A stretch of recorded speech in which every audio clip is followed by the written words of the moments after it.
Hey everybody, welcome back to another episode of SDRescue. I am Austin Fuller, and I am joined once again by my co-host, Grayson Fulbright.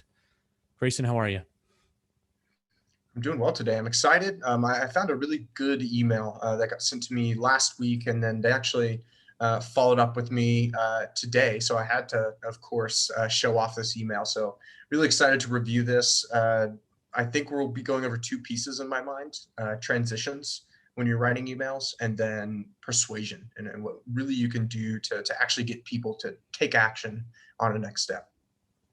That's good. And we're also this is going to be a sequence of emails, right? You received these in order. So you had a first email, and this is a second email. Yep. So we'll be looking at both. Great. So we'll be able to look at, a first step and then a next step and how you do those. I think this will be a really good learning experience for everybody. So this is going to be exciting. Let's jump right into it here. All right. So I'll go ahead and read it. So it says, "Hey, hi, Grayson. One quick question to a fellow founder. How do you keep your pipeline full? I couldn't find anyone in charge of sales at SD Revolution, so I wondered who oversees your new business efforts. I'm asking because we've developed a solution that accelerates prospecting and automates cold outreach, quote, increasing remarkably the flow of outbound leads, end quote. I'll be happy to show you how we've helped companies similar to SD Revolution. Would you be open to explore it?" Email number 2. Just in case it wasn't clear enough regarding expectations, it wouldn't be another demo with a generic feature dump. Apart from walking through the platform end to end, you'd get a strategy consultation. You'd learn how to set up a time-efficient process of getting clients, 15 minutes a day, get our best practices. We ourselves grew 20% month over month, and see a product which, quote, makes outbound super easy to use. I'm sure it'd be valuable to you. Valuable for you no matter what you decide afterward. Does that sound at least somewhat interesting? If yes, I can send you a link to our calendar.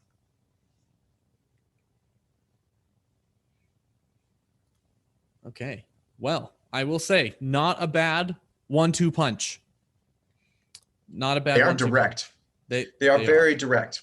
And I can tell based on the way that they wrote it that they might not have personalized it, but they at least did their research and they were segmenting. I think what really stuck out to me is, okay, that I am a founder, and the topic that you're bringing up implies that that I'm a smaller founder. I'm a founder of a smaller startup. So I thought that was very interesting. That at the very least, I could see right off as a recipient kind of the amount of research they did.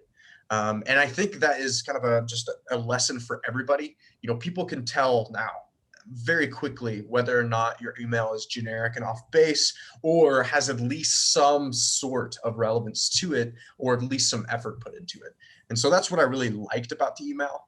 And then I did, of course, really enjoy the follow-up. It was a little bit too presumptuous, but I did like how they tried to do a little twist on things. And really the pain point that they brought up in the follow-up wasn't about their product. It was really about like, hey, like I know you might not enjoy demos because of this, but it's not going to be that way. So I thought that was a creative play at trying to really follow up and get someone to take action. Your thoughts? I wanted to kind of go over some of the really awesome points before we went into kind of dissecting it. Yeah, I think so. For me, I liked how in the second email because I will say this, right, is they say, hey, would you be open to explore it? But they don't really it's not really super clear that it's not just another product demo, in that first email. So I think that's either whether they engineered that on purpose for the second step. Like sometimes like we talked about, I think last week or the week before, how when you're, building a sequence of emails and steps, you don't play all of your best cards on the first round, right? Poker is a game of hands. It's a game of, in the hand, when you play a card can determine whether you win or lose. And so I don't know if that was purposefully engineered, but if it was well done. Because if you don't buy, if people bite on that first one, great. Then, you can go and you can have the strategy consultation. But if they haven't opted in after that first email, you can say, hey, just so you know, this isn't just me going to pitch the product to you. And it's a bit of a pattern interrupt, right? Because you call out the misnomer, right? That because let's face it, almost all of the demos are product pitches. Rarely do you actually get something out that's as a decision maker, rarely do you get something out of the sales pitch that's valuable unless you're evaluating buying something. And so if you wanted to bring somebody into market, I thought that was a pretty good, it was a pretty good offer. It's much better than any offer I've received in my email inbox, and it was very similar to some of the offers that we kind of come up here on the show a little bit. It's in the same vein. Yeah, and I do have to make that as kind of the next compliment is I think where it falls short, it gets made up by the amount of value that it's trying to offer in both emails. And another thing to kind of note is this person does adjust how they present the value they're offering. It's the same thing, but they use two separate testimonial quotes from G2 Crowd, and then they kind of position what they're offering in a different way in the follow-up. And I think that I use that a lot of basically trying to pitch the same thing in a different way, because sometimes people just misread emails. Sometimes people forget. Sometimes it's not incentivizing enough until you say it a different way. And so this, I think, was a very high-level email in the ability to appear as a cohesive sequence.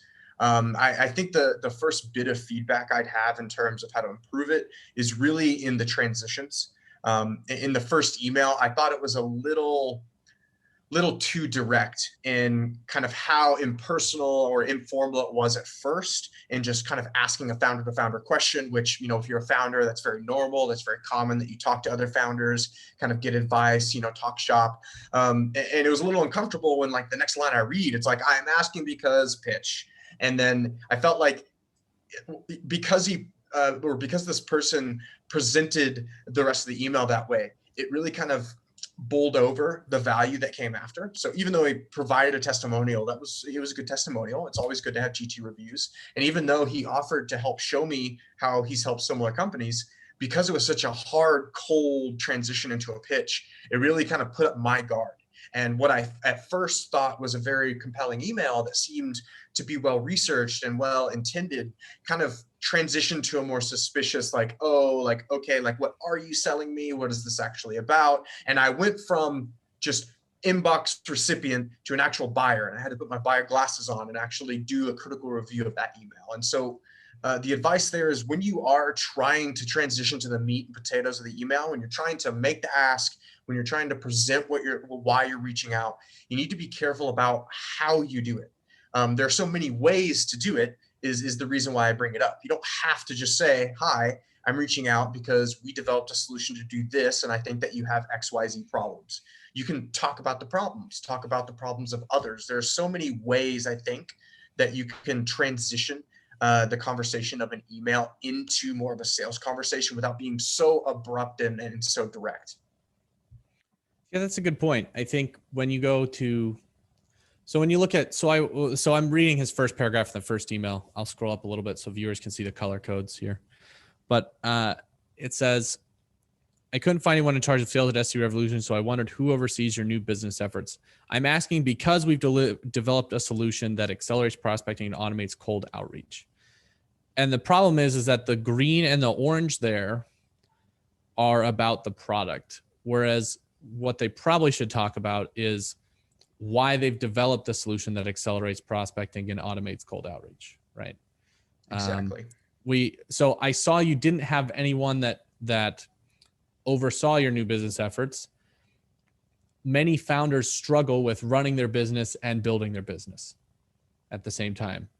Here's the G2 review, whatever. You know what I mean? Like, that's a problem, right? A good problem is the founders struggle to split time effectively, or they find they neglect one or the other, or they don't put enough time into building the new business because they're in a service intensive business. So they actually they're the expert and need to be focused on service delivery. There's a lot of experiences that, you could put in there that could help transition that smoother, that don't sound like a product pitch. Exactly. And the point you make is important, because it doesn't have to be talking about actually like the solution. You could be telling a story about like another company that has nothing to do with the prospect, and that builds rapport and authority. And I'd make the pitch that like that is more important at this stage of the game than knowing what your solution is. You know that these people, they're likely strangers. They might have heard of your brand, but most likely not. In this scenario, I actually knew what this brand was. It's in a space that I'm familiar with. I didn't know the person, so it was cold, but I knew who the brand was. But I think when you're doing initial touches and trying to start a conversation, it doesn't matter as much what they know about you and what you do. What really matters is like what they know and what problems they face, which oftentimes you can't really figure out without them interacting with you and kind of giving you signals that that's the case. And two, I feel like I actually just lost my train of thought again, Austin. Second time That's okay. this week.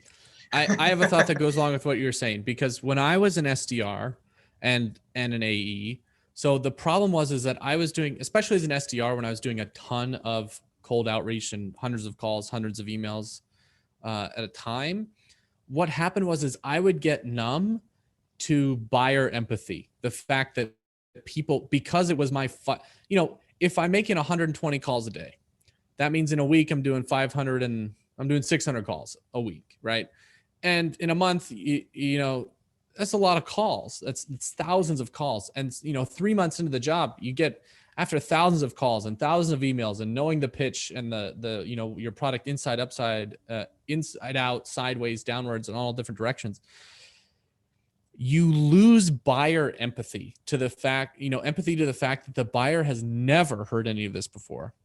And what happens is that you make these assumptions that you need to explain certain things to buyers because you've done it so many times that you skip over a lot of the important bits and just jump right to your product pitch stuff. And so like you don't talk about the buyer's problems. You don't realize, and this is one of the things why talking about problems and having conversations is important, is because at the end of the sales process, you're going to sell them the exact same solution you've sold 500 other customers before. Probably it's going to be very similar, even in a service-based business, right? But especially if it's a SaaS product, guess what? Everyone buys SaaS for a different reason in their company, but it's the same SaaS. So what people forget is that they just jump straight to pitching the same SaaS as opposed to making it feel novel and custom as a part of the sales process, if that makes sense.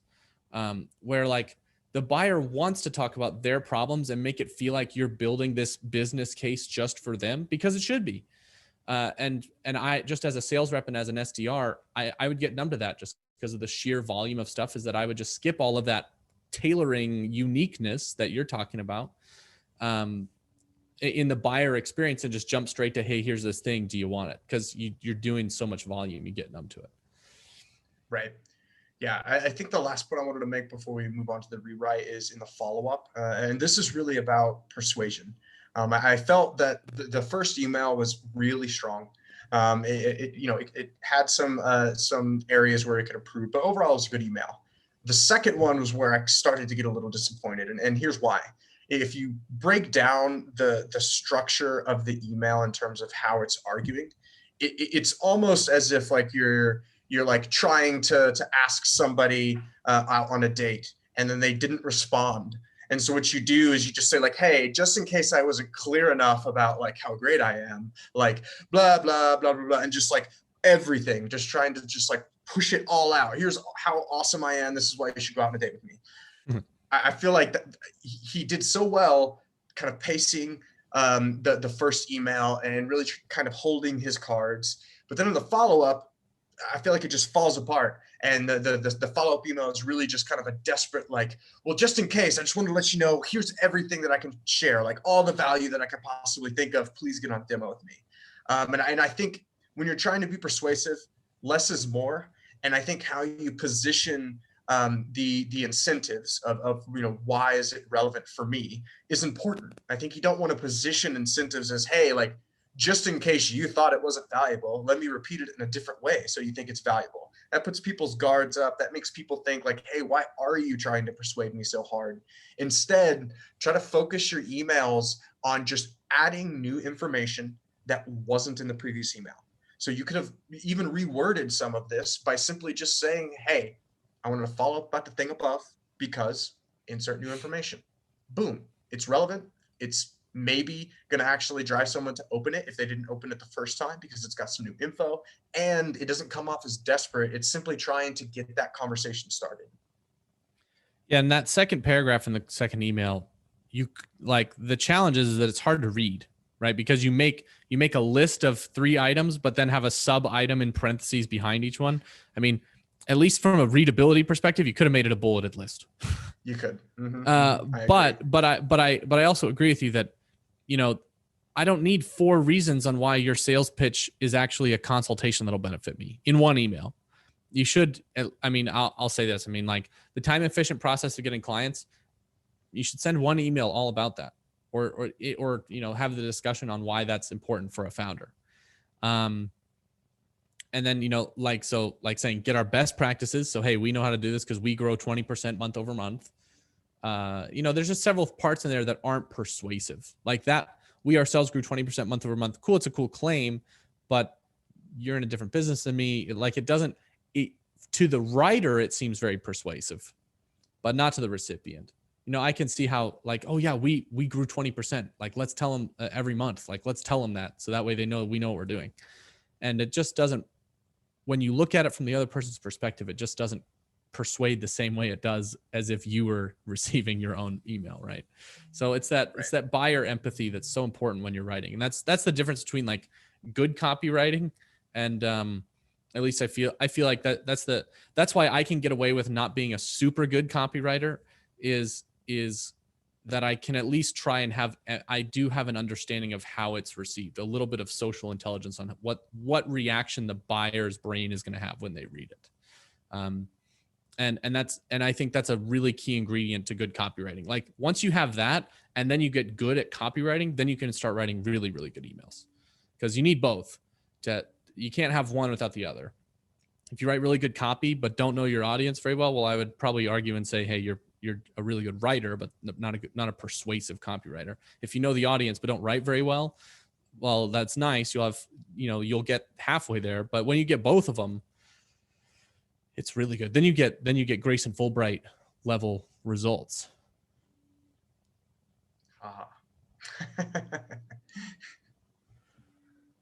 Should we move on to do you want to move on to the rewrites? Okay. So, all righty, here we go.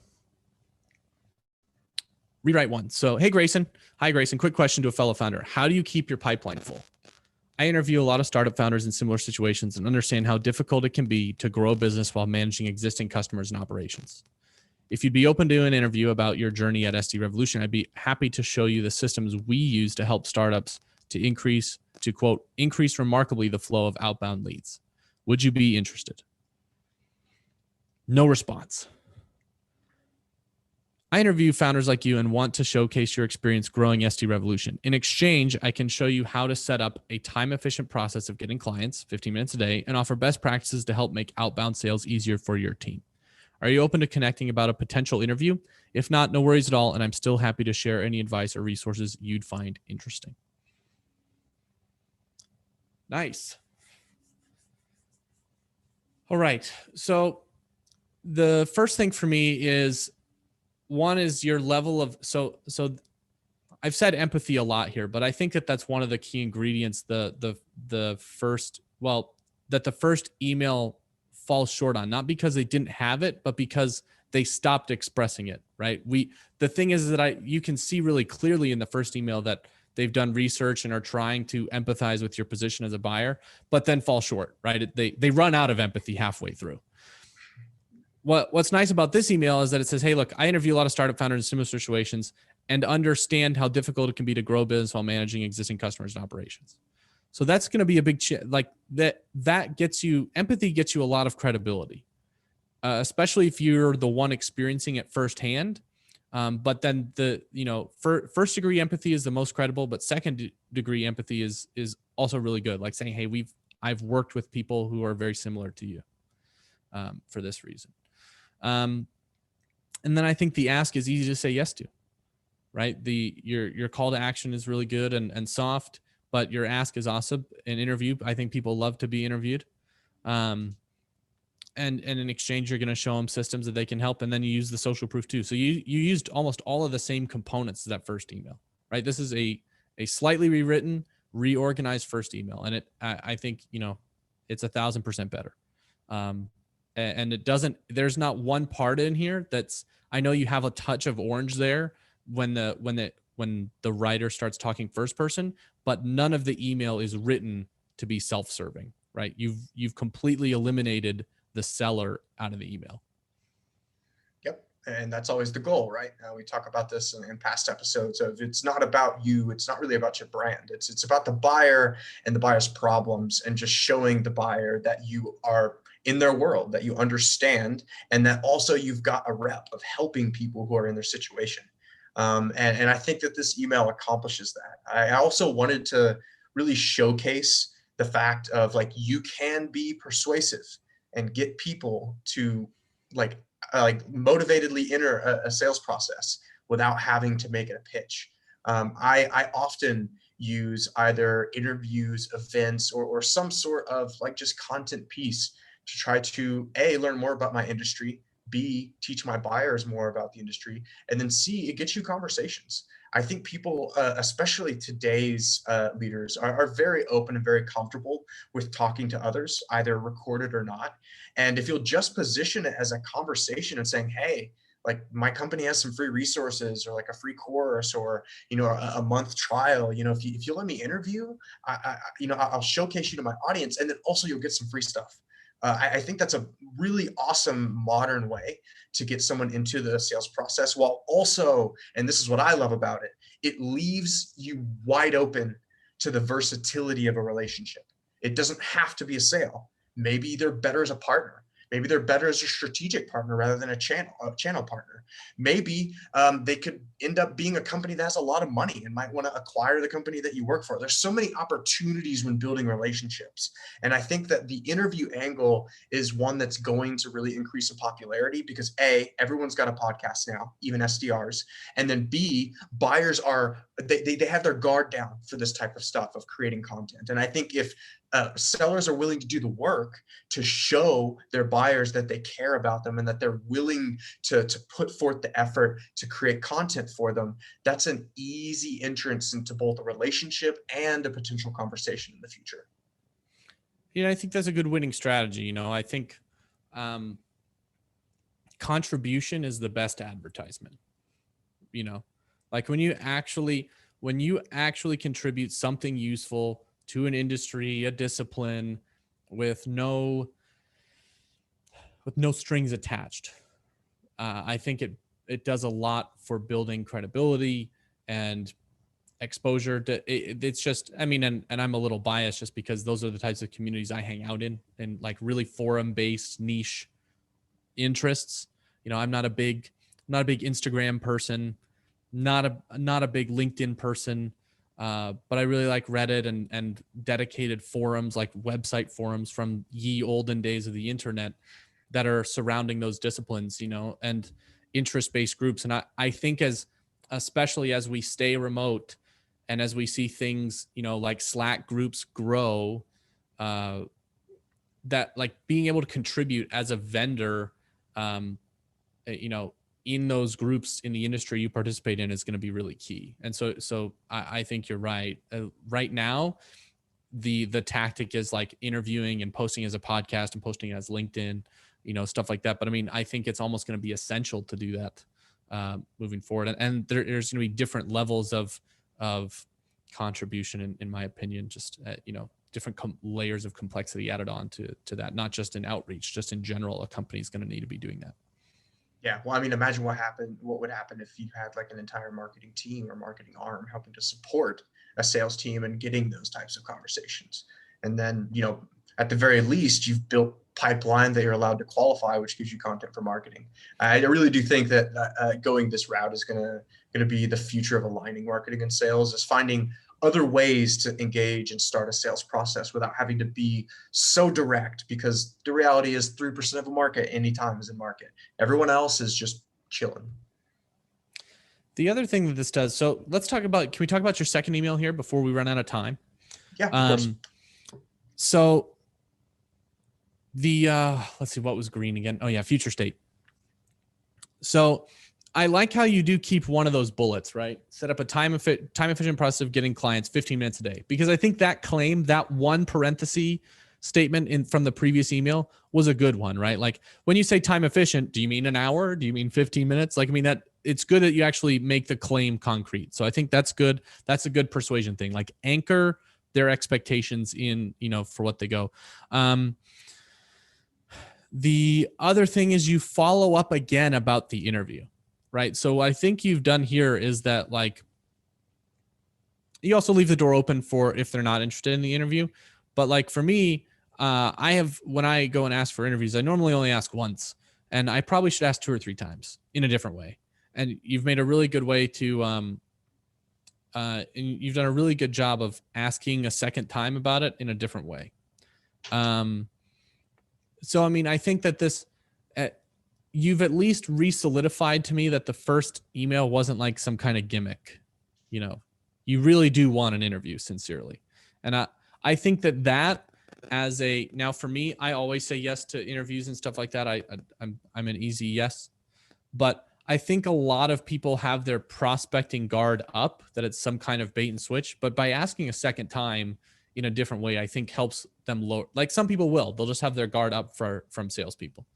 I think asking again, even if I had to assume, there's no way this is an automated sequence, but even if I assumed it was by some, like you had some magic robot that did it, I in my mind, I know for sure that you really just want an interview sincerely. At least I'm more sure you are, which is one of the things you have to get over is the skepticism, since you haven't met before. Right. Yeah, I think the second email, I was really trying to emphasize like how persuasion can work. And I really tried to do the opposite of the original follow-up email and position myself not as someone desperate and trying a last-ditch effort to give you everything that you would need to potentially convert. I did the opposite and position myself as someone who's experienced. I mean, the first thing I say is, hey, I interview founders like you, which immediately tells you like, dude, you're not the only person I'm reaching out to. And so if I'm wanting to interview founders like you and showcase your company, that's a unique opportunity. I present the value exchange very clearly, trying to be as concise as possible, offer 1 or 2 things and not overdo it. And then I think the last part is most important. And I use this a lot in my outreach as well, not on every email, but it's good to sprinkle it in there. But the if not statement at the very end, it clarifies the way out for prospects and also says like, listen, this is not me saying, look at me and all the things I've got, get an interview, give me an interview and I'll give it to you. This is just saying, hey man, I like to interview founders. In exchange, I can give you some stuff. If not, like, let me know if you still want the stuff. I'm just interviewing founders here. It creates this authority that, wow, this guy really knows what he's about. He knows why he's reaching out. He's got some clear offers for me, and he really doesn't seem to care or take it personally if I say no. And that's really what buyers want. Buyers don't want to deal with drama. They don't want to deal with emotions, and they don't want to deal with manipulation when they're dealing with salespeople. They want to deal with professionals. And so if you show them a professional setting like this and say, hey, I know I'm an SDR. I like to interview people like you. Are you up? If not, no worries. I'd love to still send you some resources. But just positioning it that way, I think, is really going to build confidence in the buyer that they're not getting tricked and that this is not going to be like a big flat waste of time that's an unknown. And I think you eliminate a ton of, we're almost out of time here, but you went through that little checklist there of like, I make it so that it's not complicated. It's an easy, clear ask. You make the email really easy to reply to. There's already so much in it. Like you can't have your email be difficult to reply to. You won't get replies, period, until they're annoyed, which is why you have to send 8 annoying bad emails before you get a reply. Right. Right. That's why, because look, if you make the email hard to reply to, then that's what you're going to get. You're going to get a bunch of 7, 8, 9 step sequences. And on step 7, 8, 9, people are going to be finally, I'm fed up, unsubscribe, stop sending me emails. So yeah, that's a good point.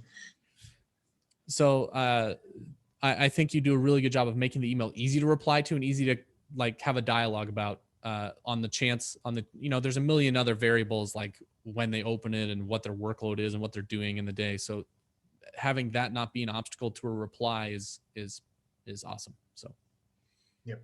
Well, it looks like we're at the top of the hour, Austin. But for everyone who joined us, thank you so much. Make sure to tune in next week, same time, 11:30 a.m. Eastern on Monday. And for those of you who didn't join us, this will be posted later on YouTube.